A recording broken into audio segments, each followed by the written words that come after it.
ওয়ারের ভয়াবহতার উপর যদি একটা বই সিলেক্ট করেন এই বইটা আসবেই। ওকে, গোপন দুষ্টামিতে ওস্তাদ হয়, তাহলে তো সে সবসময় ধরাছোঁয়ার বাইরেই থেকে যাবে। এখন যে ওয়ার নিয়ে ক্রিটিক্যাল স্টোরি সবসময় আমেরিকান জার্নালিজমের ছিলই। একটা কারণ হতে পারে যে যখন আপনার হাতে রিয়েল এলিমেন্টস অনেক আছে তখন তো আছে। এক্সট্রা এক্সেকটিভ লাগে না। ওই 1 বছর পরেও এটা যদি আপনি দেখেন যে 1 বছর পরেও মানে ভয়াবহভাবে অনেকে রেডিয়েশন এফেক্টেড পড়েছে, সবার কাছে যে এক্সেসটা পাওয়াটাও যায় নাই। এটা আমি বলতে চাইছি যে ওই যে লোকগুলো হামলা করতে গেছে ওরাও যদি এই বইটা পড়ে তারা হয়তো কেউ চোখের পানি ফেলবে। হ্যাঁ। আহারে এত বিভৎসতা। হ্যাঁ। আসসালামু আলাইকুম সুপ্রিয় দর্শক, আপনাদেরকে আবারও স্বাগত জানাচ্ছি বই কথার আজকের পর্বে।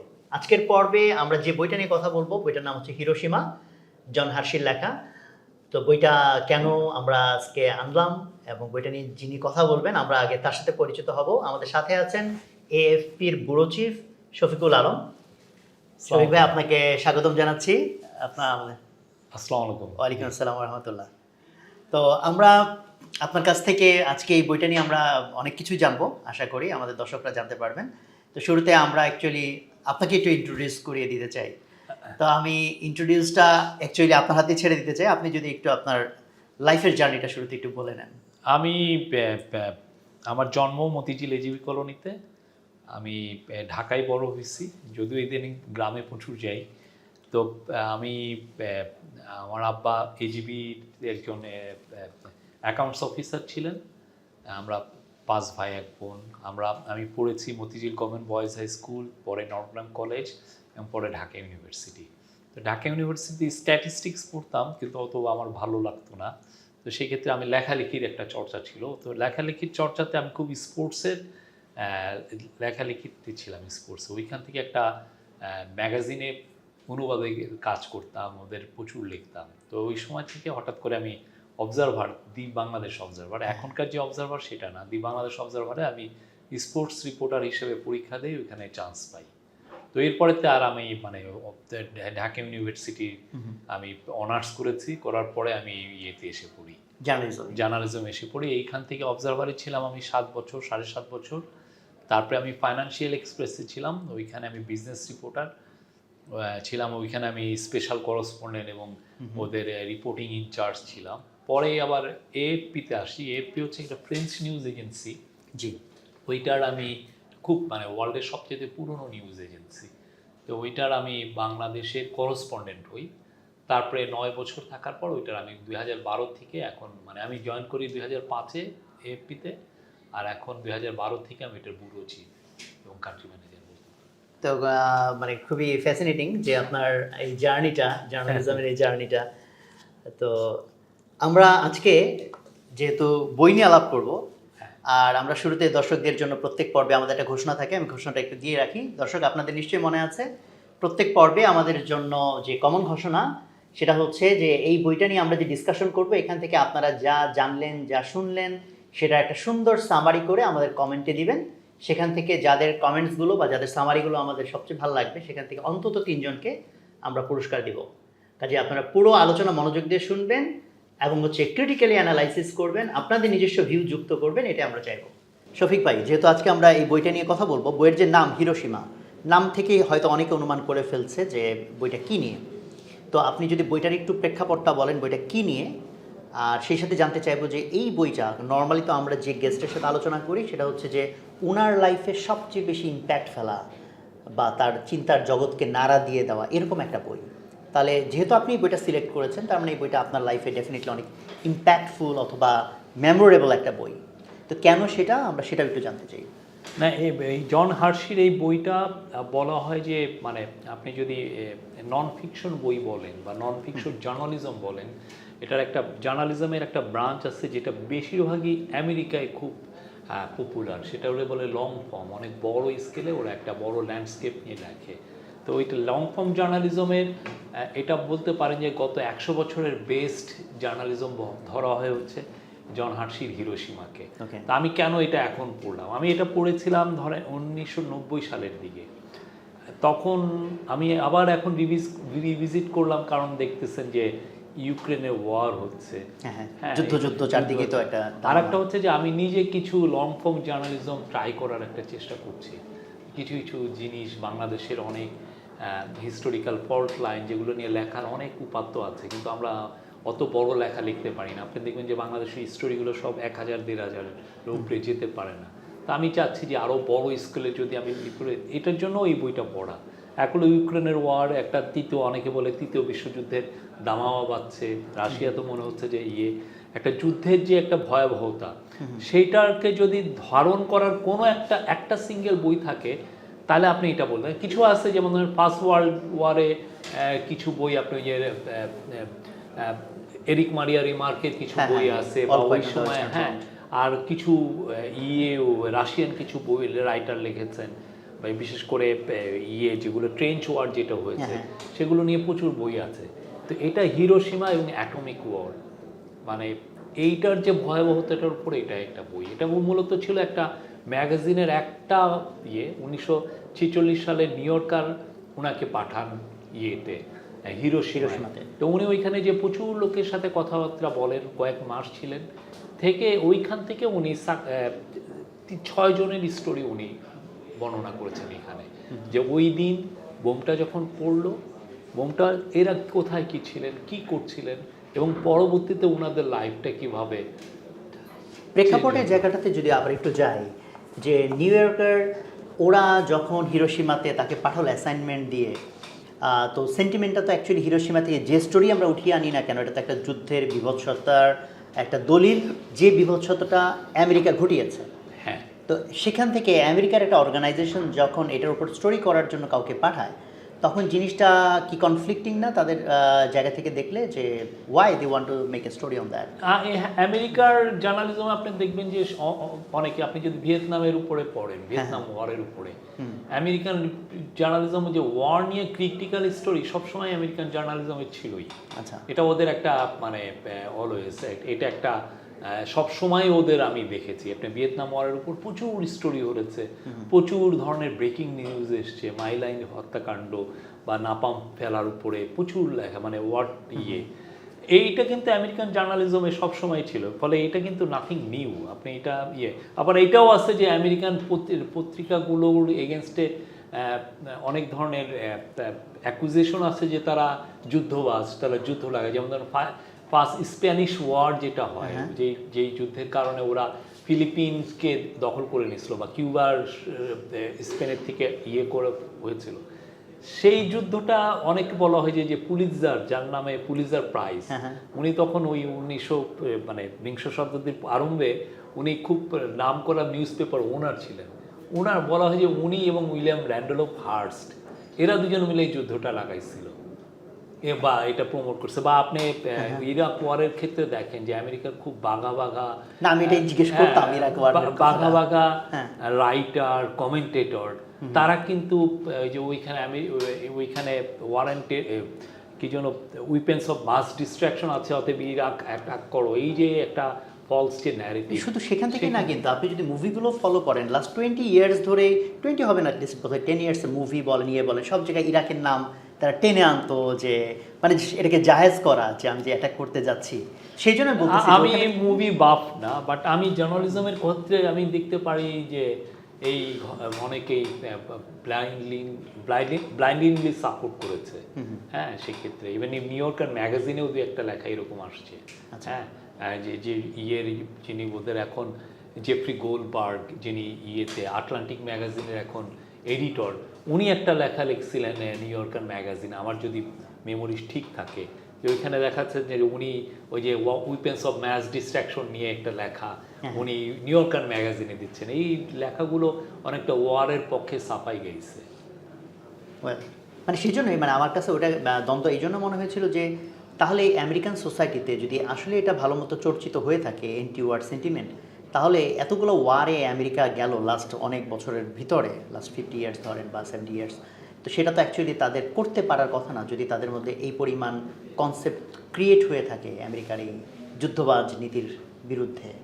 এটা ইউনিপোলার ওয়ার্ল্ড হওয়ার কারণেই হোক আর যাই হোক, ওরা সবসময় তো মানে ওয়ার্ল্ডের একটা ডোমিনেন্স ওদের সবসময় ছিল। ওইখান থেকে এক ধরনের ওরা সেকেন্ড ওয়ার্ল্ড ওয়ারে আসলো, এসে সেকেন্ড ওয়ার্ল্ড ওয়ারের ফিনিশ হওয়ার পিছনে তো ওদের ভূমিকা ছিল, বিকজ ওরা প্রথমে আসতেও চায় না ওদেরকে মানে পার্ল হারবারে অ্যাটাক করার পরে ইয়ে, তো আমেরিকা মানে এটা আসতে একটা চাইনি বলা কি ঠিক হবে? মানে তো ইন্ধন তো ঠিকই দিয়ে গেছে, যুদ্ধের মধ্যে ব্যবসা ট্যাবসা করে তো ফুলাই ফাপায় উঠাইছে, তো এটা তো বলাই হয় যে আমাদের গ্রাম দেশে আপনি যতক্ষণ না অ্যাগ্রেশনটা নিজে করবেন ততক্ষণ তো আমি আপনাকে সেটা তো আরো বড় শয়তানি বলা যায় না? তো এটা হচ্ছে যে গ্রাম দেশে এরকম আপনার এই যে মোরগ খেলা হয় না, না, আমি একটা জার্নালিস্ট, আমরা তো পাত্য উপাত্ত নিয়ে কথা বলি, হ্যাঁ। যেহেতু অ্যাগ্রেশনটা ও করে নাই, পার্ল হারবার যদি না অ্যাটাক হতো, আমেরিকার যদি কি আদৌ মানে ইনভলভ হতো কিনা, উই ডোন্ট নো, আমরা আসলে তো জানি না।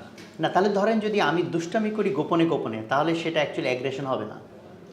পৃথিবীতে ধরেন পার্ট অফ দি ডিপ্লোমেসিতে অনেক ধরনের দুষ্টামি হয়, হ্যাঁ, কে মানে সে কোথায়- যদি কেউ গোপন দুষ্টামিতে ওস্তাদ হয়, তাহলে তো সে সবসময় ধরাছোঁয়ার বাইরেই থেকে যাবে নাকি? যাই হোক, আমরা বইয়ের ভিতরে যদি যাই, তো হিরোশিমার এই যে বইটার সিলেকশনের তো একটা কারণ বললেন, তো আমি একটু সারপ্রাইজ এই জন্য, বিকজ আপনি 90-তে পড়েছেন, আজকে 2022 সাল, মানে প্রায় 90-এর দশকে পড়েছি। দশক, মানে যদি আমি লাস্টও ধরি হ্যাঁ, হ্যাঁ। তাতেও প্রায় 30 ইয়ার্স, হ্যাঁ। 30 ইয়ার্স ধরে একটা বই মেমোরিতে থেকে যাওয়া এবং এখন একটা বই রিকল করতে বলে সেই বইয়ের নাম আসা, এটা আমি বলবো অ্যাটলিস্ট যে রাইটার সে একটা বিশাল সাকসেসফুল কাজ করতে পেরেছে, অ্যাটলিস্ট ইন দ্যাট সেন্স। না, এটা এই বইটার একটা বিশেষত্ব হচ্ছে এটা অল টাইম, সবার সারা জীবনের জন্য। রাইট। আপনি যদি লং ফর্ম জার্নালিজম করতে চান বাংলাদেশের ক্ষেত্রে বা যে কোনো জায়গায় করতে চান, বা আপনি ওয়ারের ভয়াবহতার উপর যদি একটা বই সিলেক্ট করেন, এই বইটা আসবেই, ওকে। আপনার এটা আসতেই হবে। আরেকটা হচ্ছে, আর আমি বাংলাদেশের ক্ষেত্রে আমার পার্সোনাল, আমি তো ওয়ারের কথা বললাম, আর একটা হচ্ছে যে আপনি যদি বড় স্কেলের একটা লেখা লিখতে চান, যেমন ধরেন আমি আপনাকে একটা ঘটনা নিয়ে আমি খুব কাজ করতে চাই, যেমন ধরেন আপনি তো জামালপুরের সরিষাবাড়ি, হ্যাঁ। আমাকে এক ভদ্রলোক বললেন যে ইসলামপুর উপজেলায় প্রচুর গরিব মানুষকে এরশাদের আমলে ফোর্স স্টেরিলাইজেশন করছে। ফোর্স স্টেরিলাইজেশন একটা ক্রাইম, মানে একটা লোককে আমি বলতেছি তোমার কোনো রিপ্রোডাক্টিভ রাইট নাই, তোমাকে যে করে হোক রিপ্রোডাক্টিভ রাইটটা স্যাক্রিফাইস করতে হবে, কেন? বৃহত্তর বাংলাদেশের স্বার্থে।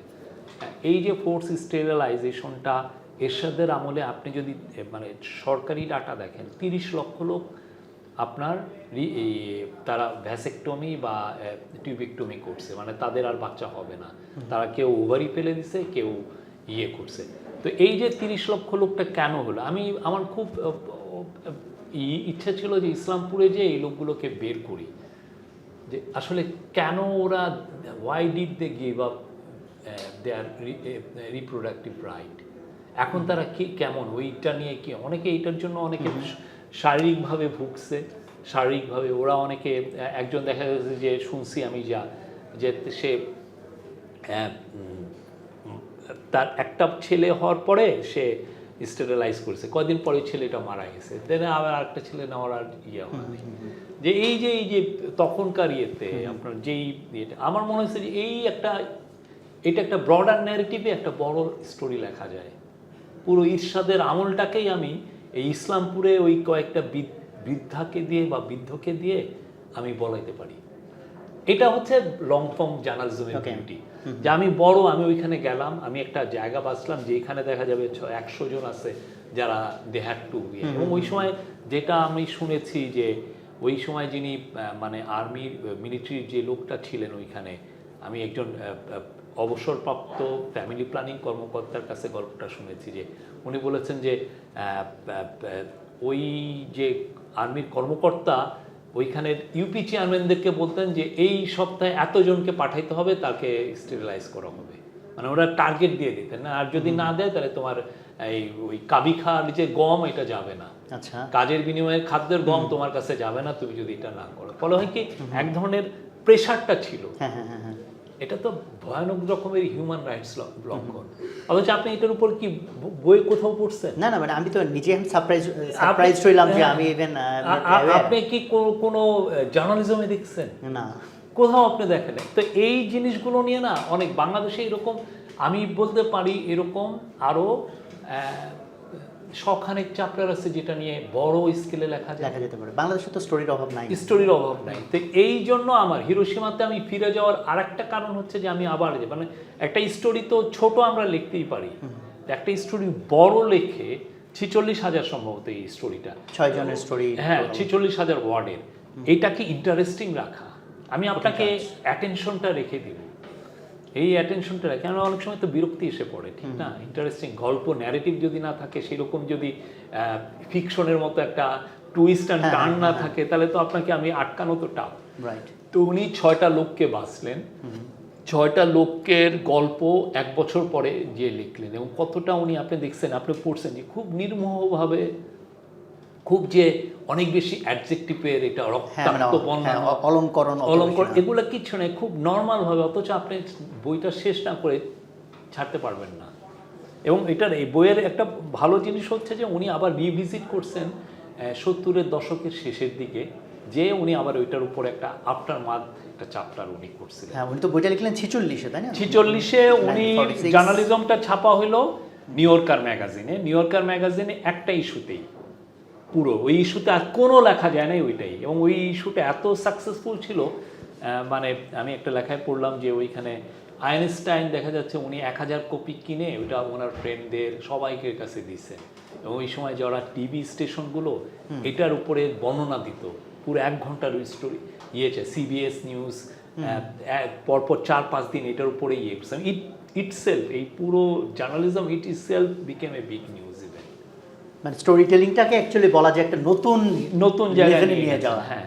তবে এখন বইয়ের ভিতরে যে 6টা স্টোরি, তো প্রথমত এই 6টা স্টোরি আমি একটা ছোট্ট গ্লিমস যদি আমরা পাঠককে দেই, যে এই 6 জনকে যে বাছাই করার প্রক্রিয়াটা হয়তো ওইখানে বর্ণনাতে আমি দেখি নাই আসছে, বাট আপনার দৃষ্টিতে কি মনে হয় যে 6 জনকে বাছাই করা হলো, উনি কিভাবে চিন্তা করেছেন? হয়তো আমার যেটা মনে হয় যাদের স্টোরিতে উনি, কারণ ওইখানে যে হয় কি, ওই 1 বছর পরেও, এটা যদি আপনি দেখেন যে 1 বছর পরেও মানে ভয়াবহভাবে অনেকে রেডিয়েশন এফেক্টেড পড়েছে, সবার কাছে যে এক্সেসটা পাওয়াটাও যায় নাই।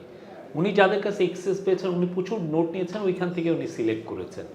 তো ওনার উদ্দেশ্য ছিল যে স্টোরিটাকে পুরো হিরোশিমার ভয়াবহতা এই 6 জনের স্টোরি দিয়ে বলানো। তো সেই জন্য ওনার চয়েসটা আপনি দেখেন, একটা টেইলরকে নিয়েছেন, একটা মহিলা হাতসুও নাকামুরা, হ্যাঁ তাকে নিয়েছেন, উনি একটা জার্মান পাদ্রীকে নিয়েছেন, হ্যাঁ ফাদার ক্লেইনসার্জকে নিয়েছেন, তারপর উনি একটা জাপানিজ পাদ্রীকে নিয়েছেন, হ্যাঁ কি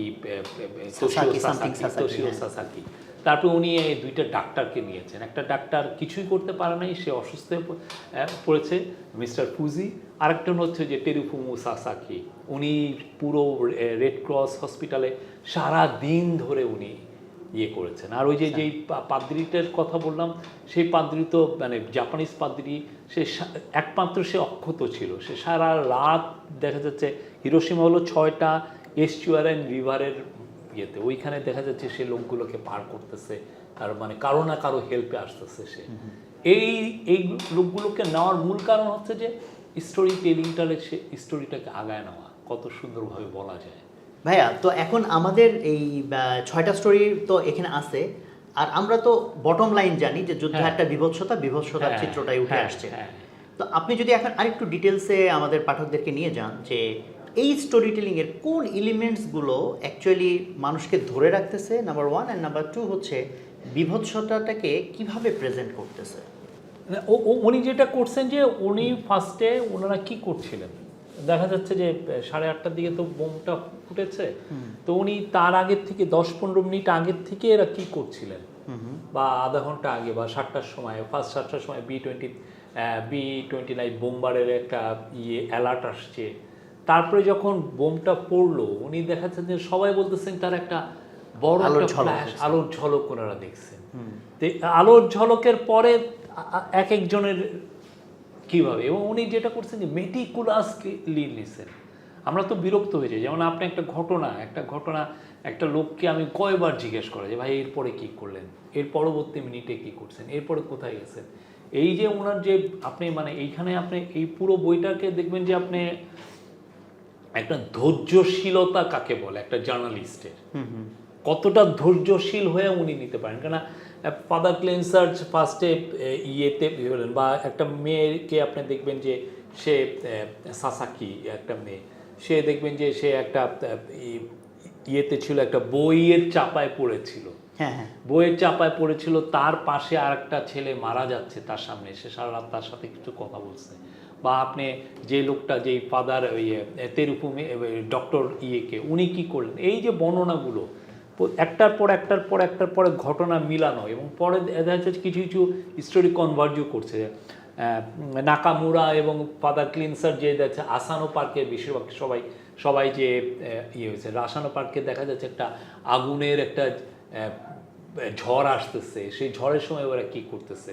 বা যখন ইয়ে যে ওই ওর নাম কি, আর একজন সাসাকি যিনি ইয়ে করলেন কি যেন, আর একটা জাপানিজ যিনি ফাদার, সে যে সারা রাত ধরে যে নৌকা বাহিলেন, দেখা যাচ্ছে যে কিছু লোক নড়তেও পারতেছে না, তাদেরকে উনি নিয়ে যাচ্ছেন। আবার অনেকে এসে বেঁচে ছিল, কিন্তু দেখা যাচ্ছে নদীর জোয়ারের পানি এসে ওদেরকে ডুবিয়ে দিয়ে যাচ্ছে।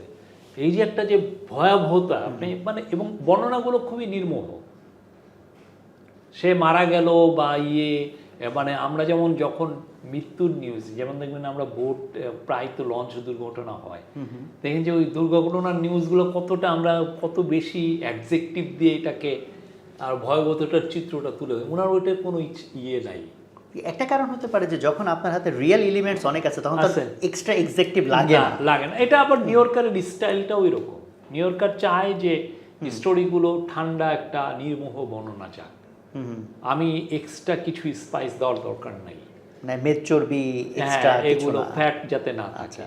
ওদের এটা সারা জীবনের এটা বড়, ওদের যারা গ্রুপ অফ এডিটরস যারা আছেন তারা এটার জন্য ফেমাস। দেখবেন যে সবগুলো নিউ ইয়র্কারের লং ফর্ম স্টোরি অলমোস্ট একই রকম মনে হয়। যেমন হচ্ছে যে আপনি 1925 সালে যা পড়ে, 1925 সালে এটা শুরু হয় এই পত্রিকা।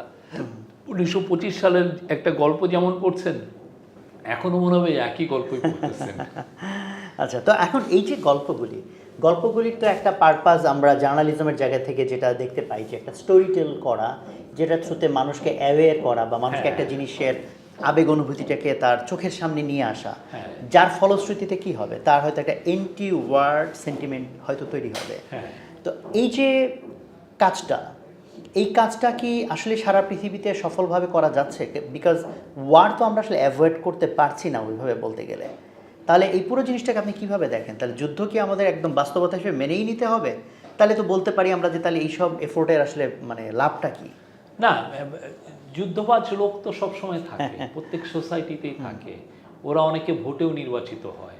হ্যাঁ, এতে এখন যুদ্ধবাজ লোকের যেমন আছে, আবার এন্টি যুদ্ধ নিয়ে যারা কাজ করেন তারাও আছে। আমার কাজে আমি যুদ্ধ পছন্দ করি না, অতএব আমি আমার লিটারেচারের মাধ্যমে বা আমি জার্নালিজমের মাধ্যমে যতটা আমি হাইলাইট করতে পারি, ঠিক না, সেটা আমার কাজ। এখন চেষ্টা চালিয়ে যেতে, কিন্তু আমরা যেহেতু ডেমোক্রেসিতে আছি বা ওই ধরনের যুদ্ধবাজ একটা সোসাইটিতে আছি, ওই লোকগুলো অনেক সময় তো ওদের অ্যাপিলটাই বেশি থাকে, যে যুদ্ধ করে তার অ্যাপিলটা দেখবেন যে সাথে সাথে বেড়ে যায়। বিকজ সে যদি তার পিআর যন্ত্র দিয়ে, যদি পাবলিক রিলেশন মেশিনারি দিয়ে সে যদি এটাকে সেল করতে পারে জনগণের কাছে, তখন যে কোনো মানে যুদ্ধে তো হয়ে যায়। যারা খুব পারফেক্টলি ভালো লিডার আমরা জানি, তারাও যুদ্ধে জড়ায় যায় তার পপুলারিটি বুস্ট। হ্যাঁ, মানে যেমন ধরেন হচ্ছে আপনার এটাকে যখন আপনি মানে মানুষের কাছে একটা অ্যাকসেপ্টেবল স্টোরি হচ্ছে, if there is a villain, এই ভিলেইনকে হত্যা করা অথবা দমন করাটা আমার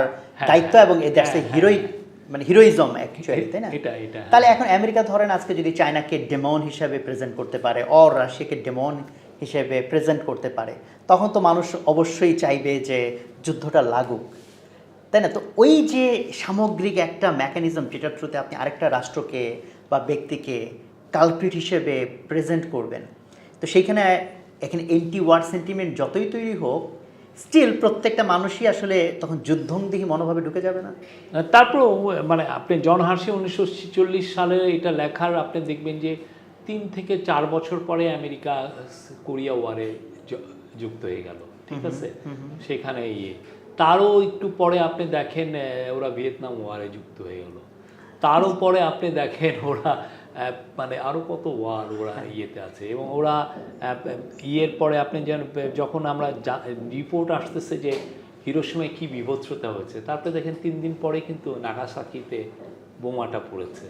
হ্যাঁ, তো এই যে মানে মানে আমার যেটা মনে হয় কি হিউম্যান মাইন্ডের মানে বিভৎসতার কোনো শেষ নাই। মানে আমার কাছে আরেকটা ব্যাখ্যা কি মনে হয়, আমার হিউম্যান মাইন্ড যদি ভয়ানক ডেডলি হতে চায়, ডিস্ট্রাকটিভ হতে চায়, হয়ে যায় অনেক সময়। ওইটা তখন আর কোনো কিছুই পারা যায় না। আমার এটা একটা ফিলিং হয়, মানে মুভিতে এরকম দেখা যায় যে ধরেন যে হচ্ছে এলো পুরা সিনেমা জুড়ে শয়তানি করছে, যে তখন যখন তাকে পিটানো হয় তখন কিন্তু আমরা খুব আনন্দ বোধ করি। তাহলে এই জিনিসটা কিন্তু অ্যাকচুয়ালি আমাদের ভিতরে ইনবিল্ট। আমি যত বিভৎসতা বিরোধী লোক হই, বাট যদি আমার মাইন্ডে ঢুকায় দেওয়া যায় যে ও হচ্ছে শত্রু, ও হইতেছে সব কিছু নষ্টের গোড়া, তখন কিন্তু ওকে যত বিভৎসভাবে মারা হয় আমরা তত বেশি প্লেজার অনুভব করি। তো এই জিনিসটা ফলে আমি বিভৎসতাকে যত বর্ণনা করি না কেন, আমার প্রশ্নটা ওইটাই যে না, এই জন্য যে কোনো ন্যাশনালিস্টিক লিটারেচারকে আসলে ইয়ে করা উচিত, মানে স্ক্রুটিনাইজ করা উচিত। আপনি বাংলাদেশের ক্ষেত্রে দেখেন অনেক অনেক এপিসোড আছে যে এইটার কোনো আমরা কেন কাজটা করাটা উচিত হয়েছে, বা দেখেন যে পুরো আপনি একটা ক্ষুদ্র উদাহরণ দেই। 2012 সালের অক্টোবরে না সেপ্টেম্বরের শেষে এই যে আমরা কি একটা রিউমার ছড়াই দিল যে ফেসবুকে হয়তো আসছেও, ওই যে একটা বুদ্ধিস্ট একটা ছেলে একটা কোরআন শরীফ নিয়ে একটা ইয়ে করছে। আপনি দেখেন ওইটা নর্মালি কি আমরা পুলিশকে জানাতে পারি, একটা কমপ্লেন করতে পারি এই লোকটার এগেনস্টে যে সেটা ধর্ম অবমাননা করছে।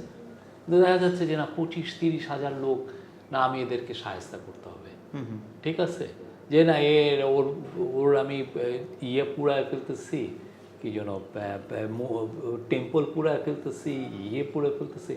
তখন দেখা যাচ্ছে বিএনপি, আওয়ামী লীগ, জামাত, জাতীয় party, workers party, communist party সব তখন একটাই আইডেন্টিটি, আমার ইসলামিক আইডেন্টিটি বড়, আমি তোমাকে সাহায্য করবো। কারণ এই যে দেখেন এই ধরনের পপুলার যে ফিলিংগুলোকেই যুদ্ধবাজ নেতারা আসলে ক্যাশ ইন করে। এটা আমি বলতে চাইছি যে ওই যে লোকগুলো হামলা করতে গেছে, ওরাও যদি এই বইটা পড়ে তারা হয়তো কেউ চোখের পানি ফেলবে, আহারে এত বিভৎসতা। হ্যাঁ, কিন্তু এই লোকগুলার মাইন্ডের মধ্যে যদি ঢুকিয়ে দেওয়া যায় যে এই লোকটা একটা শত্রু, তার ডেফিনেশনের মধ্যে যদি মিলে যায়, তাহলে ওই সিমিলার বিভৎসতা সে ঘটায় ফেলতেছে। আমরা মানে সবচেয়ে আপনি যদি ধরেন 20th সেঞ্চুরি দেখেন যে এত ভয়াবহ যুদ্ধগুলো হয়েছে, এত ধরনের ভয়াবহ, পুরো 20th সেঞ্চুরির ভয়াবহতা পৃথিবীর কোনো মানে আমাদের হিস্ট্রিতে আর কোথাও নাই। 2টা ওয়ার্ল্ড ওয়ার হয়েছে, বড় বড় নিজস্ব কিলিং, যেমন স্টালিন তার পার্জ করছে, তারপরে মাও তার কালচারাল ইয়ে হয়েছে, বা গ্রেট লিপ, ওইখানে বলা হয় যে 4 কোটি লোককে মারা গেছে এতে। বা আপনি পলপটের দেখেন কিলিং ফিল্ডসে 30 লক্ষ, বা আমাদের 71-এর ওয়ার দেখেন। তো এই যে আমাদের এই পুরো 20th সেঞ্চুরিতে দেখেন আমরা এতগুলো যুদ্ধ, এত ভয়াবহ যুদ্ধ হয়েছে, তারপর আমরা তো এটাকে আধুনিক সভ্যতা বলছি। তারপরেও আপনি দেখেন এই যুদ্ধের প্রতি এখনো যদি কোনো যুদ্ধবাজ নেতা যুদ্ধদের ইয়ে করে, আজকে যদি পুটিনের পপুলারিটি যাচাই করতে হয়, যদিও অনেক লোক পুটিনের এগেনস্টে সেটা তো সংখ্যায় মিছিল করছে, কিন্তু আপনি যদি সেটা তো পপুলারিটি বাড়ছে তো ট্রুলি আপনি যদি দেখেন যে দেখা যাবে যে ওর যুদ্ধকে সবাই সাপোর্ট করছে। This is the way of life. তো এখন এই যে আমরা বলতেছি তাহলে আমরা আরো সভ্য মানুষ হচ্ছি, ওয়্যারএজ বর্তমান বিশ্বেই তো মানে সমসাময়িক সময় তো সবচেয়ে বেশি যুদ্ধ হলো, সবচেয়ে বেশি মানুষ মারা গেল। তাহলে আমরা সিভিলাইজেশন আসলে কোন দিকে আগাচ্ছে, কিভাবে আমরা এটাকে ডিফাইন করতেছি যে আমরা সভ্য হচ্ছি আরো? এখন সভ্যর সংজ্ঞাটা কি, এটা নিয়ে তো কোনো অনেক ডিবেট আছে। আচ্ছা, ঠিক না? আপনি অনেক সময় তো মানে যুদ্ধকে শেষ করতে হলে যুদ্ধ করতে হয় অনেকে, দিস ইজ দ্য মানে অনেকে বলে যে এই যুদ্ধের পরে আমরা ইয়ে করবো। আমেরিকা দেখেন আপনি, আমাদের সামনে তো ওয়ার অ্যান্ড টেরর করলো 20 বছর ধরে, এখন এসে ওদের লোকরাই বলতেছে যে এটা কি দরকার ছিল।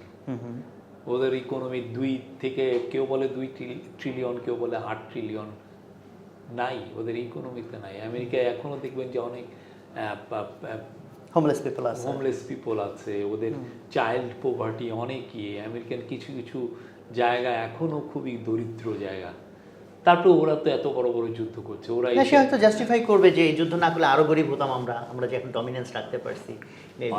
আমার এটা তো একটা গেল যে ইভেন্চুয়ালি এগুলো সব ইগোর বিষয়। আচ্ছা, এটা তো ধরেন যেটা যে অ্যাগ্রেশন যখন সে চালাচ্ছে, আবার ধরেন আমাদের মুক্তিযুদ্ধের কথা যদি বলি, এখন পাক হানাদার বাহিনী এসে আমার লোকজনকে মেরে ফেলতেছে, তাহলে আমার একটা হতে পারে ঠিক আছে ভাই মারো, আমার তো আমি ছেড়ে ডিফেন্সে দিলাম। যে যুদ্ধ হ্যাঁ, করতেই তো হবে। ডিফেন্স মানেও তো আমি তো ওয়ারে ঢুকেই যাচ্ছে। ওয়ার মানে কি, যখন আমার ওয়ার লেগে গেল তখন আমিও যেমন তার উপর বিভৎসতা করবো, সেও আমার উপর বিভৎসতা করবে। এটা তো ইনএভিটেবল ইনগ্রেডিয়েন্ট। তাহলে যখন আমরা বলি যে মানে আসলে ওয়ারকে জাস্টিফাই কোনোভাবে করা উচিত না, বাট এটাকে তাহলে আমরা কিভাবে না না, করবো? আমি যদি When I am আক্রান্ত at- হই, I- আমি তো আক্রান্ত হয়েছি 71, অবশ্যই আমার জন্য যুদ্ধ তখন ফরজ।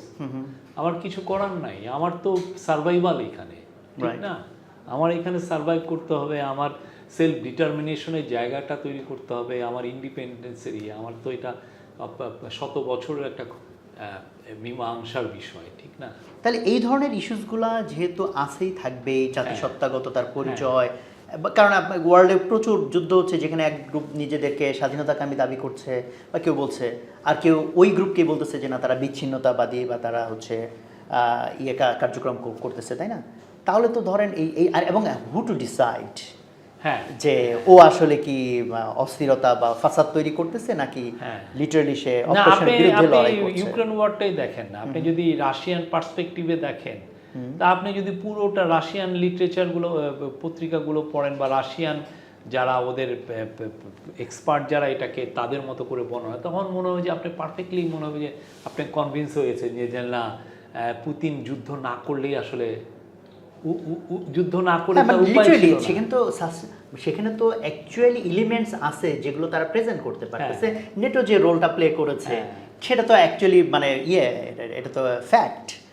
তো না, এখন পুটিনের মতো করে ফ্যাক্ট, আবার নেটোর ওরা সেটাই আমি বলতেছে যে বলতেছি। এটা তো রাশিয়া তো আরেকটা দেশকে মানে অ্যাগ্রেশন করতে পারে না, মানে এটি তো আমি বলছি। ইন্ডিপেন্ডেন্ট কান্ট্রি, ঠিক না? এই জন্য তো- ইউক্রেনে তো আপনি মানে যাই হোক আপনি তো অ্যাটাক করতে পারেন না, সেটা একটা তো স্বাধীন দেশ। হ্যাঁ, না সেটাই তো, এখন দুই পক্ষেরই যখন ফ্যাক্ট থাকে তখন তো এর দৃষ্টিতে ও ভিলেন, ওর দৃষ্টিতে এ ভিলেন। এই সেটা আমি বলতেছিলাম যে মানে ফলে এটা তো অ্যাকচুয়ালি আনঅ্যাভয়েডেবল একটা সিচুয়েশন। যে আর সবচেয়ে আমার খারাপ লাগে যে ধরেন যুদ্ধবাজ নেতারা তাদের পপুলারিটির জন্য, তাদের সার্ভাইভালের জন্য অনেক কিছু করে। সবচেয়ে খারাপ লাগে যখন দেখি যে এদের ন্যারেটিভকে আরো এগিয়ে নিয়ে যায় হচ্ছে খুব ঠান্ডা মাথায় ট্যালেন্টেড নোবেল প্রাইজ উইনিং অথররাও দেখা যাচ্ছে এদেরকে ব্যাক করছে, তখন হলো খারাপটা লাগে। এইটা হচ্ছে বিগেস্ট ট্র্যাজেডি। আপনি যদি দেখেন ইরাক ওয়ারের পিছনে যাদের যাদের সমর্থন ছিল, আপনি অবাক হয়ে যাবেন এই লোকটা সমর্থন করতে পারলো, যে হয়তো একটা নিজের মানে আরেকজনের একটা মানে সে হয়তো একটা কুকুরের উপরে একটা আক্রমণ, হ্যাঁ, বা সে হয়তো বা অ্যানিম্যাল রাইটস অ্যাক্টিভিস্ট এতটাই সে একটা হয়তো বা কোনো পুরোটাই ভেগান হয়ে গেছে, সে কোনো মানে রক্ত সে সহ্য করতে পারে না, অথচ দেখা যাচ্ছে সে একটা জাতির এগেনস্টে একটা ভয়ানক রকমের একটা যুদ্ধ, অন্যায় যুদ্ধ সে সাপোর্ট করে বসছে। ওই যে তার যদি আপনি থিঙ্কিং এর ভিতর ঢুকিয়ে দেন যে ও হচ্ছে সভ্যতার জন্য থ্রেট, হ্যাঁ হ্যাঁ, তখন তো আপনি মনে করেন আপনি ভালো কাজ করতেছেন, আপনি এটাই। দুষ্ট দমন তখন করছেন। এবং এই ঘুমটা আপনার চলে, এই স্বপ্ন বা এই দুঃস্বপ্নটা চলে 20-30 বছর পরে। 20 বছর পরে আপনি হঠাৎ একদিন ঘুম থেকে উঠে দেখেন যে আসলে আমি ভুলেছিলাম। আর এখানে আরেকটা এলিমেন্টস আমি উঠে আনতে চাই, সেটা হচ্ছে যেমন জার্নালিজম। সো জার্নালিস্টরা যখন একটা লেখে, ওনাদের একটা প্ল্যাটফর্মে লেখে, সো প্ল্যাটফর্ম যিনি ওন করে অ্যাকচুয়ালি সে তো ডিসাইড করে যে কোন কন্টেন্ট আসলে আমার এই প্ল্যাটফর্মে যাবে, কোনটা যাবে না। এখানে কিন্তু সায়েন্টিস্টদের জন্য কথা সত্যি, সায়েন্টিস্টরা কিনে রিসার্চ করে মোস্টলি তো আসলে ডিফাইন করে দেখে কর্পোরেশনগুলো, কারণ তার রিসার্চের ফান্ডগুলো যায় তো কোম্পানিগুলো থেকে। সো কোম্পানি তার ইন্টারেস্টে রিসার্চ টপিককে অ্যালাউ করে বা সেট করে দেয়। তাহলে এখানে আমরা যখন বলতেছি জার্নালিজমকে আরো একটু আমরা এরকম করবো, বাট আলটিমেটলি তো এটা দুষ্ট লোক দ্বারাই নিয়ন্ত্রিত হতে পারে যদি মোস্ট ওই হয় না, জার্নালিজম কি দুষ্ট লোক দ্বারা নিয়ন্ত্রিত হয় না? আমরা কি এরকম অহরহ দেখি না? আমাদের সোসাইটিতেই তো আমরা দেখি। হ্যাঁ, আমরা তাহলে যদি ধরেন আপনার কথাতেই যাই, যে লোকটা আপনি দেখবেন যে খুব আক্রান্ত, যাকে মনে হচ্ছে যে ভায়োলেটেড হয়েছে, যে আর অ্যাটাকের শিকার, দেখা যাচ্ছে তাকেই আবার জবাবদিহি করে, তাকেই আমরা কাঠগড়ায় দাঁড় করাচ্ছি, হচ্ছে না? তাহলে যেমন ধরেন আপনি যেটা চাচ্ছিলেন যে বাংলাদেশের লং ফর্মের স্টোরি টেলিংগুলো আরও অসাধারণ হোক, তাহলে হতে পারে না সেটা বরং দুষ্ট লোকের জন্য আরো একটা শক্তিশালী ওয়েপন তৈরি হয়ে গেল, সে তার দুষ্টামিকে এত সুন্দর ন্যারেটিভ দিয়ে প্রেজেন্ট করবে, আমরা সবাই শুধু দুষ্ট লোক কেন, ভালো লোকের তো আচ্ছা। হয় না আমাদের। আপনি আমার যেটা মনে হয় যে আমাদের সোসাইটিতে আমরা একটা মরীচিকার মধ্যে আছি। আমি আমাদের বাংলাদেশের হিস্ট্রি যা পড়া বা আমরা মনে করি যে আমরা খুব একটা ভালো একটা সোসাইটি, একটা হিউম্যান সোসাইটি, খুব মানবিক একটা সোসাইটি। কিন্তু আপনি যদি আমাদের রেকর্ডগুলো দেখেন, আমি গভর্নমেন্টের রেকর্ড বলতেছি না, আমাদের সোসাইটির রেকর্ড, আমাদের মাইনরিটিদের প্রতি আমাদের রেকর্ড ভালো না, খুবই খারাপ। আপনি যদি এই ইয়েগুলো দেখেন তখন হয় কি, এই বড় বড় জার্নালিজম করলে একটা জিনিস কি, এইটা নিজেকে আয়নার সামনে দাঁড় করায় দেয়। তুমি দেখো তোমার আসলে কি, তুমি যে নিজের বড়াই করো তুমি এরকম, তোমার তো বড়াইয়ের কিছু নাই। বা এই জিনিসগুলো আপনি জানেন পুরো পাকিস্তান পিরিয়ডে বড় রকমের এন্টি হিন্দু হয়েছে, কি জন্য রায়ট হয়েছে, এমনও গেছে যেমন 64-তে আমি একটা লেখা পড়লাম, দেখা যায় যে 7 লক্ষ লোক হিন্দু জাস্ট 2-3 দিনে ওই পারে চলে গেছে 64 সালে, বা 50-এর পুরো 50 সালে আপনি ধরেন পুরো ওয়ারি, পল্টন আর ওদিক দিয়ে হচ্ছে গ্যান্ডারিয়া একদিনে খালি হয়ে গেছিল। একদিনে ওইখানে যারা বঙ্গবন্ধুর অসমাপ্ত আত্মজীবনীতেও তো আপনি অনেকগুলা ইনসিডেন্ট পাবেন, যেটা আপনি ওই পক্ষেরটাও পাবেন এই পক্ষেও পাবেন, কারণ একটা মারামারি শুরু হয়ে যায় তখন তো আসলে আর বাউন্ডারি থাকে না। না এই জিনিসগুলো লং ফর্মের একটা বড় জিনিস হচ্ছে এই এপিসোডগুলোকে রিভিজিট করা, দেখা রাইট অনেক, এবং কারণ এই গল্পগুলো আপনি 200-300 ওয়ার্ড দিয়ে বলতে পারবেন না। রাইট, এই স্টোরিগুলো বলতে হলে বড় আপনার ল্যান্ডস্কেপ লাগে, সেই ল্যান্ডস্কেপের জন্য মানে এই ইয়েগুলো, এবং আপনার একটা জাতিকে একটা ইয়ের মধ্যে নিয়ে যাওয়া যায় কি জন্য, একটা সেলফ এডুকেশন। দেখো তুমি কি, তা আমাদের যে যুদ্ধবাজের যে টেন্ডেন্সি, বা আমি মেজরিটেরিয়ান যে টেন্ডেন্সি, এটাকে কিন্তু রাশ টেনে ধরে এই সমস্ত। আপনি যদি হয়তো বড়, আমি যদি আবার একটু এই স্টোরি টেলিং এর বা ভিতরে আপনি ধরেন আপনি আমাদের পোস্ট ইন্ডিপেন্ডেন্ট আপনাদের যেমন ধরেন আমাদের বড় বড় ইপিসিড আছে, যেমন ধরেন সর্বহারাদের যে কিলিং, আপনি কয়টা লেখা পড়েছেন সর্বহারাদের কিলিং? কিন্তু আপনি যদি পুরো কুষ্টিয়া যান, আপনি ঝিনাইদহ যশোর যান, বা ওই দিক দিয়ে আপনি পাবনা রাজশাহীর কিছু জায়গায় যান, দেখবেন যে আপনি ঘরে ঘরে কাউকে না কাউকে পাবেন, ভালো ব্রিলিয়ান্ট স্টুডেন্ট, হয়তো বা সে বুয়েটে পড়তে গেছে, তারা পর্যন্ত হয়ে গেছে কি জন্য, সে সর্বহারা গেছে, কেউ মারা গেছে, কেউ অথবা কেউ খুন করছে, ঠিক না? এবং বা সর্বহারাকে আবার যেভাবে ব্রুটালি মানে করা হয়েছে, ক্র্যাকডাউন করা হয়েছে, ওইখানেও তো হিউম্যান রাইটসের অনেক অ্যাবিউজ হয়েছে। আপনার মোফাক্কারকে যেভাবে মারা হয়েছে, কমরেড মোফাক্কার, বা তার ডক্টর মিজানুর রহমান টুটু, বা আপনি কামরুল মাস্টার, ওইটা তো জাস্টিফাই, তখন আমরা ওইটাই তো বাট এগুলো জিনিস কি মানে লং ফর্ম এইগুলোকে অপরচুনিটি দেয় যে আপনি যান, এই স্টোরিগুলো নতুন করে বলা যায়, তাহলে হয় কি আপনি আপনার পুরো জাতিটার কাছে আপনি একটা প্রেজেন্ট করে কি হয়েছিল সেই সময়টায়। আপনি তো আর আমি তো ওই লোকগুলোকে ফিরে আনতে পারতেছি না, বাট আমার জানার দরকার আছে। আপনি যদি ইন্ডিয়াতে দেখেন, ওরা অনেক ব্রিলিয়ান্ট কাজ করেছে পশ্চিমবঙ্গে নকশাল বাড়ি নিয়ে, যে নকশালের কারণে কত কত ছেলে ধ্বংস হয়ে গেছে, বা পুরো একটা সোসাইটিতে আসলে কি ধরনের অনাচার তৈরি হয়েছিল নকশালের কারণে, এইটাকে রিভিজিট করা। আমাদের কিন্তু এগুলো একটাও নাই। আমাদের এই যে আমি আপনাকে ইসলামপুরের কাহিনীটা বললাম, হ্যাঁ, যে এরশাদের আমলটা কি আমরা সেভাবে রিভিজিট করছি? না, আমরা কি সেভাবে দেখছি, সেই মিররে দেখছি? বা আপনি ধরেন খালেদা জিয়া প্রথম গভর্নমেন্ট নেওয়ার পরেই 91 এপ্রিলে যেই ঘূর্ণিঝড় হলো 1,29,000, আমার তো মনে হয় যে এটা নিয়ে ভালো জার্নালিজম করার এখনো স্কোপ আছে। আসলে ওই সময় ভুলটা কার না, আমরা 90-এর দশকে এসে পড়ছি। এই সময় এসে আমরা অলরেডি আমাদের পার ক্যাপিটা ইনকাম বাড়তেছে, আমাদের ইকোনমি একটু ঘুরে দাঁড়াচ্ছে, এই সময় এসে 1,29,000 লোক মারা যাওয়া একটা ঘূর্ণিঝড়ে, মানে ফেলিউরটা কোথায় ছিল? এটা নিয়ে তো প্রচুর কাজ করার সুযোগ আছে।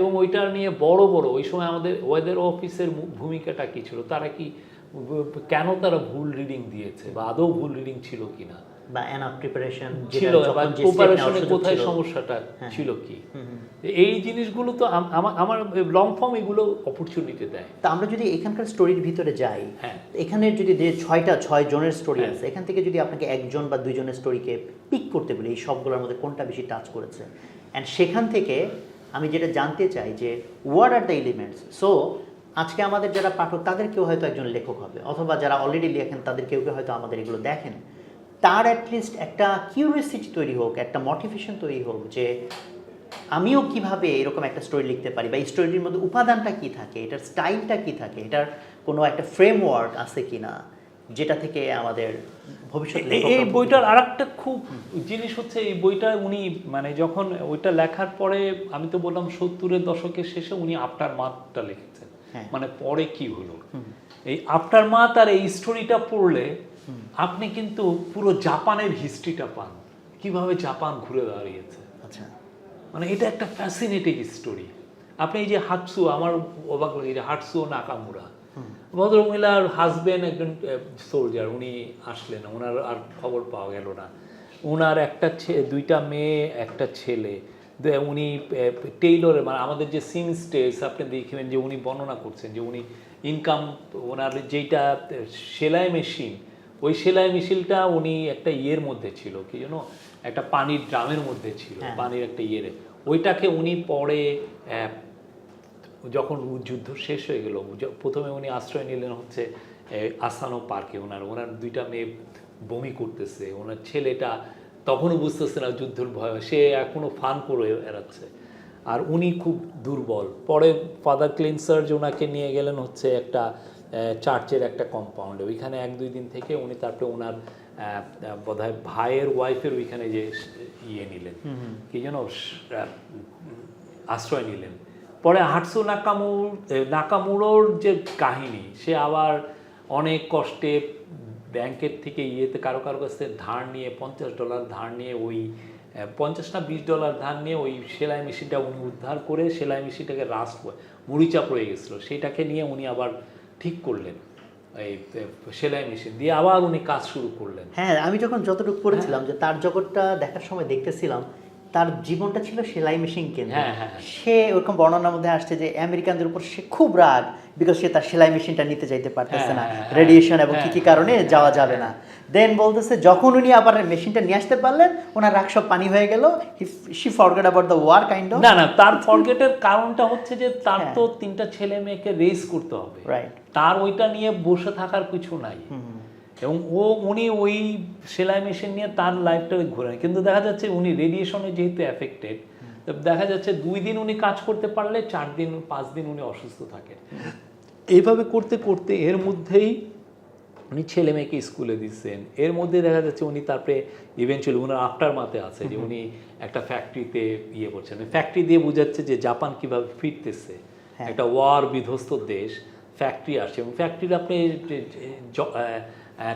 ইয়ে দেখেন, মানে পেমেন্ট দেখেন $20-30, $40, $50।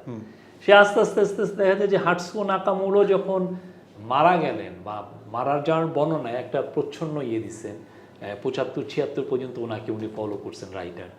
দেখা যাচ্ছে যে ওনার ছেলে খুব ছেলেমেয়েরা সব বড় লোক হয়ে গেছে, গাড়ি চালাচ্ছে, হ্যাঁ, কে গাড়ি চালাচ্ছে, ইয়ে হয়ে গেছে, মাকে দেখতেছে, ছেলে মাকে দেখতেছে, এবং এই পুরো স্টোরিটা আবার একটা হোপেরও স্টোরি, আশার স্টোরি। একটা জাপান একটা কিভাবে দুইটা অ্যাটম বোম ইয়ে করার পরে, এবং পরবর্তীতে ডগলাস ম্যাকআর্থার আমেরিকা তো এটাকে অকুপাই করছে, ঠিক না, এটা সেই জাতিটা আবার কেমনে ফিরে আসলো, আনবিলিভেবল স্টোরি। আপনি যদি এই স্টোরিটা, আমার মনে হয় যে যারাই পড়বে, আফটার মাথ যেটা আছে সেটাও যেন পুঙ্খানুপুঙ্খ, এই আফটার মাথে আছে যে কিভাবে জাপান ফিরছে। আপনি ডক্টর তেরুফুমি সাসাকি দেখেন, যেমন এই 3টা দিন উনি একটানা ঘুমাননি, 1 ঘন্টা ঘুমাইছেন। উনি পুরো উনি একমাত্র সার্জন, উনি খালি পুরো রেড ক্রস হসপিটাল, ওইখানে 10,000 লোক আসছে, এবং ওনারা ডিসিশন দিয়েছেন যে যারা কম অসুস্থ তাদেরকে চিকিৎসা, মানে বড় অসুস্থ ওরা ধরে নিচ্ছে মারা যাবে। তো উনি তারপরে যা পারতেছে তারপরে যে উনি 17 ঘন্টা ঘুমাইলেন, তারপরে দেখেন ওনার স্টোরি, তারপরে ওয়ার শেষ হলো, ওয়ার শেষ হওয়ার পর উনি নিজেই নিজের মতো একটা হসপিটাল দিয়ে দিলেন, এবং হসপিটালটার মাধ্যমে দেখা যায় যে উনি কীভাবে বড় লোক হচ্ছেন। ওনার সাথে উনি যাকে বিয়ে করবেন, ওনার শ্বশুর ওনাকে বিয়ে দিবে না তার সাথে, উনি না ওই মেয়েকেই বিয়ে করব, উনি বিয়ে করতেছেন। মানে ফ্যাসিনেটিং স্টোরি। অবশ্যই মানে প্রথম 100, আমি যেটা বলেছি এটা হলো পেঙ্গুইনের বই, এইখানে 120 পাতা পড়লে মনে হবে যে কোনো বুঝি হোপ নাই, কিন্তু যখন আপনার মাত্রা আপনি পড়বেন তখন দেখবেন যে মনে হয় যে এটা তো আমি বাংলাদেশের স্টোরি পড়তেছি। তো এখানে কি ধরেন আমি এই পয়েন্টে আসতেছি যে মানে এই বইটা একই সাথে যেমন বিভৎসতাকে দেখাইছে, যে সেটা দেখে তো মেজরিটি মানুষ আসলে ইয়ে হয়ে যাবে, ফ্রাস্ট্রেটেড ফিল করতে পারে। সেখানে একটা আবার আশাবাদের পিকচার যে না মানুষ দেখো স্টিল। এটা অরিজিনাল নিউ ইয়র্কার ম্যাগাজিন এটা ছিল না, ওইটা তো 1946-এ, কিন্তু এরা পেঙ্গুইন যেটা করছে যে জন হার্শিরে বলছে যে তুমি আবার রিভিজিট করো, এবং জন হার্শি যেটা হয়েছে যে এই লোকগুলোকে উনি সেই সময় থেকে ফলো করতেছেন। জন হার্শি কিন্তু খুব নাম করা উপন্যাসিক, উনি পুলিৎজার প্রাইজ পেয়েছেন। জি জি। হ্যাঁ, তো জন হার্শি ওদেরকে ফলো করতেছিলেন সব সময় যে কি হচ্ছে কোথায় গিয়ে। এই বইতেও যেখানে স্টোরি শেষ হয়েছে সেখানেও কিন্তু আছে ওরকম কাইন্ড অফ যে বিভৎসতাকে ওভারকাম করে তারা অ্যাটলিস্ট একটা জায়গায় যাচ্ছে, হোপ দেখতেছে বা যুদ্ধকে ভুলে যেতে চাচ্ছে, অ্যান্ড এই এলিমেন্টসগুলো আমরা পেয়েছি। বাট আমি এখন একটু কাইন্ড অফ কন্ট্রোভার্সিয়াল একটা কোয়েশ্চেন করতে চাই। সেটা হচ্ছে যে এই বইটা আমি তো ফুল ফর্ম পড়ি নাই, আমি কাইন্ড অফ একটু ডিটেল সামারিটা পড়েছি। তো আমার কাছে সামারিটা পড়ার পর মানে আমার এক্সপেকটেশন যেটা ছিল যে যুদ্ধকে এবং এই বিভৎসতাকে আমি যে পিকচারে দেখব, সেই তুলনায় এটাকে আমার কাছে অনেক মিনিমাইজডও লাগছে ইন এ সেন্স। যেমন কিছু কিছু জায়গায় যখনই তারা বলতেছে ঠিক আছে যুদ্ধ হয়ে গেছে ঠিক আছে, অথবা যারা আহত হচ্ছে বা যাদের স্টোরি আছে তারা যুদ্ধ শেষে দেখলো যে ওইলা আমার ছেলে মেয়ে বেঁচে আছে, মানে জিনিসটা যে অত খারাপ অনেক ক্ষেত্রে আমার মনে হয় না। এটা অবশ্য আমি যেহেতু ফুল ফর্ম পড়ি নাই সেজন্য এটা আমার সীমাবদ্ধতা হতে পারে। আবার এখানে গিয়ে রাইটার এরকম বলতেছেন যে মানে এটা তো অ্যাকচুয়ালি পারমাণবিক বোমার ইস্যু না, ইস্যুটা হচ্ছে war. So forget about the atom bomb, let's talk about the war.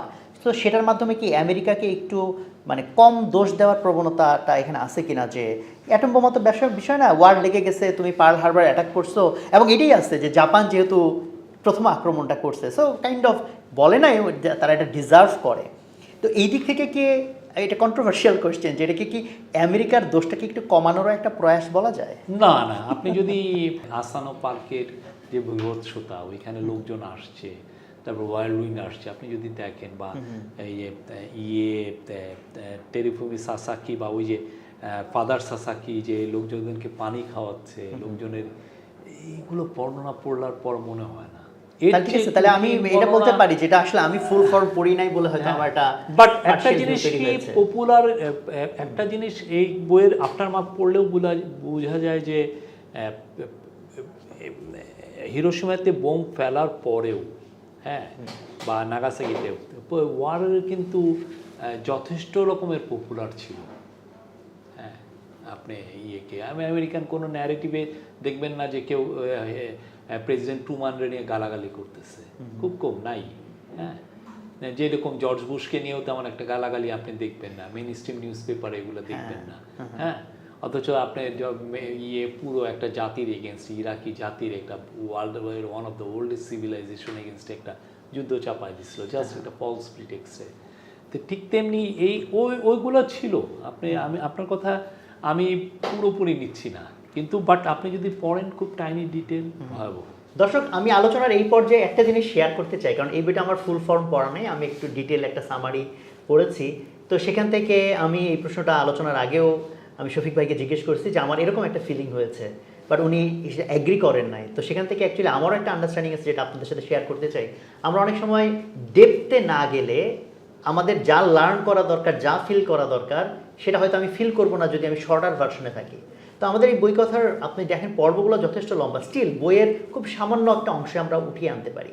তো এই জন্য আমরা যদি লিটারেলি একটা জিনিসকে ডেপথে গিয়ে বুঝতে চাই, ডেপথে গিয়ে ফিল করতে চাই, আমাদের কিন্তু আসলে এই বর্তমান যে ট্রেন্ড শর্ট থেকে শর্ট কী যেন চালু হয়েছে, শর্টস, তারপরে যে স্টোরিজ, এগুলোর মধ্যে না থেকে অন্তত কিছু মানুষকে those who want to bring a change, তাদের কিন্তু একটু মানে লেংথের দিকে যাওয়ার টেন্ডেন্সিটা তৈরি করতে হবে, যেটা কিন্তু আজকে আমি নতুন করে আবার ফিল করলাম যে আমার সামারি পড়ে যে ফিল হয়েছে, অরিজিনাল বইটা পড়লে হয়তো আমার ডিফারেন্ট ফিল হইতো, ডিফারেন্ট আন্ডারস্ট্যান্ডিং হইতো।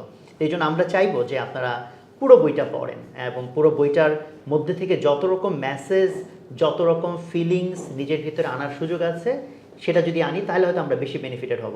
তো শফিক ভাই, আমরা না, আমার রিকোয়েস্ট হচ্ছে যে এটার অরিজিনাল ল্যাঙ্গুয়েজে পড়েন।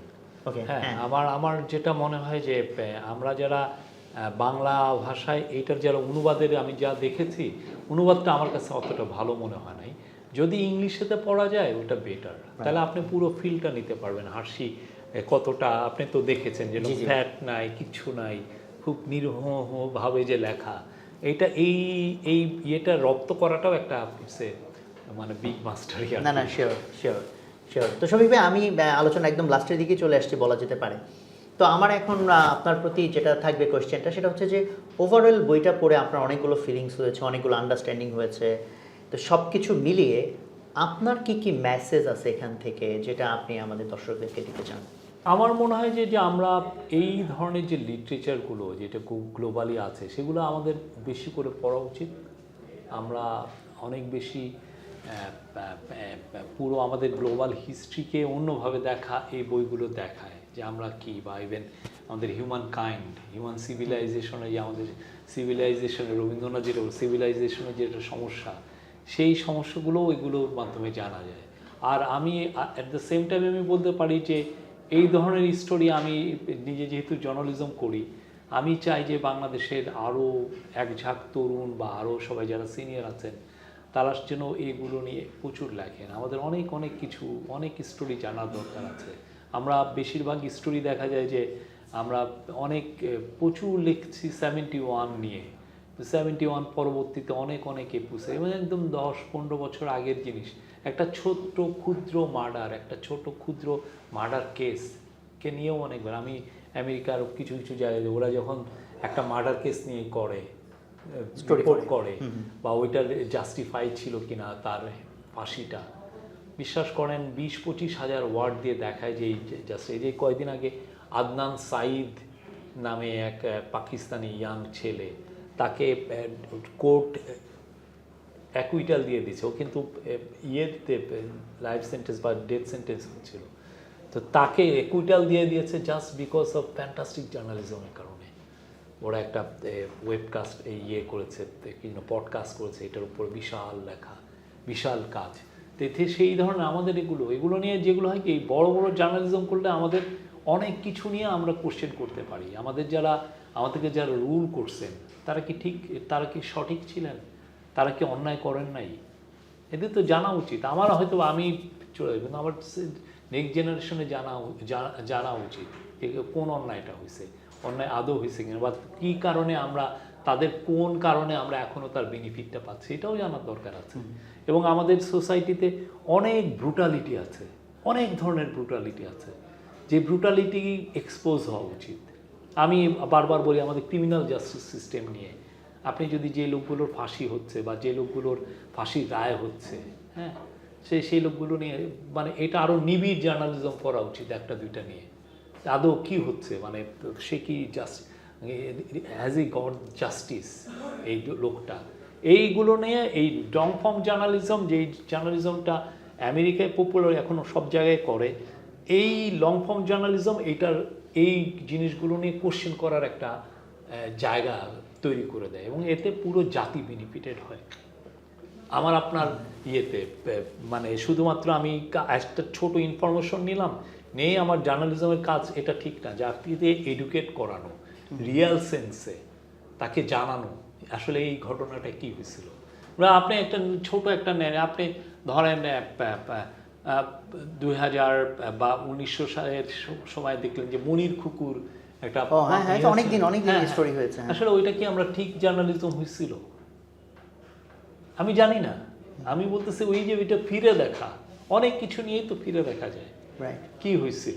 তো এই জন্য হার্শির এই বইটা একদিকে যেমন ওয়ারের ভয়াবহতাটার গল্প বলে প্রচুর, আবার জাপানের ঘুরে দাঁড়ানোরও গল্প বলে, যেহেতু উনি আপনার মাতে এই 6টা লোক কিভাবে তাদেরকে আবার মানে পুরো জাপানকে কিভাবে সার্ভ করেছে বা কিভাবে তারা নিজেরা জাপানও উঠতেছে, তারাও কিভাবে উঠেছে সেটার যেমন গল্প বলে, আবার ঠিক তেমনি এটা আমাদেরকে শেখায় যে বড় ল্যান্ডস্কেপে কিভাবে একটা সুন্দর স্টোরি, একটা স্টোরি, ভয়াবহ স্টোরি কিভাবে বলতে হয়। জি, থ্যাংক ইউ সো মাচ। আপনি অনেক সময় দিলেন আমাদেরকে, এবং আই থিঙ্ক আপনার এই ডিসকাশন থেকে আমাদের পাঠকরা অবশ্যই বেনিফিটেড হবে। তো দর্শক পাঠক, আপনাদের জন্য শেষবারের মতো আবার মনে করিয়ে দেওয়া, আমাদের এই পুরো আলোচনা থেকে আপনারা যা শুনলেন, যা বুঝলেন, সেটা আপনার মতো করে, ইভেন সেটার সাথে আপনার নিজস্ব চিন্তাভাবনাও যোগ করে আপনি যদি সামারি লিখে আমাদের ইউটিউব যে কমেন্ট সেকশন ওখানে দেন, ওখান থেকে আমরা সেরা অন্তত 3 জনকে পুরস্কৃত করব। তো শুধু পুরস্কারের জন্য না, আমরা চাই যে আমাদের জাতিগতভাবে এই হ্যাবিটটা তৈরি হোক, যেটা শফিক ভাই বারবার করে বললেন, যে বিভিন্ন ফর্মে স্টোরি টেলিং, যেটার মাধ্যমে আমি অপারেশন, আমি অন্যায়, আমি যেটা হওয়া উচিত না, সেই জিনিসগুলোকে অ্যাটলিস্ট আমি তুলে ধরলে হয়তো সেটা সমাধানের দিকে আমরা আগাতে পারবো। কারণ একটা জিনিসের সমাধান হওয়ার জন্য সবার আগে মানুষের অ্যাওয়ারনেস দরকার হয়, মানুষকে আগে ফিল করতে হয় যে এটা ঠিক না, তাহলে না সে স্টেপ নিবে এটাকে কারেক্ট করার জন্য। কাজে সেখানে আমাদের স্টোরি টেলিং, আমাদের লেখালেখি, আমাদের এই পড়াশোনার জগতের একটা বড় ধরনের ভূমিকা আছে। কারণ যুদ্ধটা প্র্যাকটিক্যালি যখন আলটিমেটলি গোলাগুলি পর্যন্ত যায়, অস্ত্রের ঝনঝনির পর্যন্ত, যে তার আগে কিন্তু আইডিওলজিক্যাল যুদ্ধগুলো চলতে থাকে, যেটা একটা বড় অনুষঙ্গ হচ্ছে এই বই, এই স্টোরি, এইগুলো। এবং সেই অনুষঙ্গের ভিতরে যদি আমরা পজিটিভ এলিমেন্ট বাড়াতে পারি, তাহলে পৃথিবী পজিটিভ হবে, তাহলে সমাজকে আমরা সুন্দর কিছু উপহার দিতে পারবো। তো সবাই মিলে আমরা সেই সুন্দর সমাজের স্বপ্ন দেখি। তো সবাই ভালো থাকবেন, আমাদের জন্য দোয়া করবেন, আমরা আপনাদের জন্য দোয়া করি। আসসালামু আলাইকুম রহমতুল্লাহ।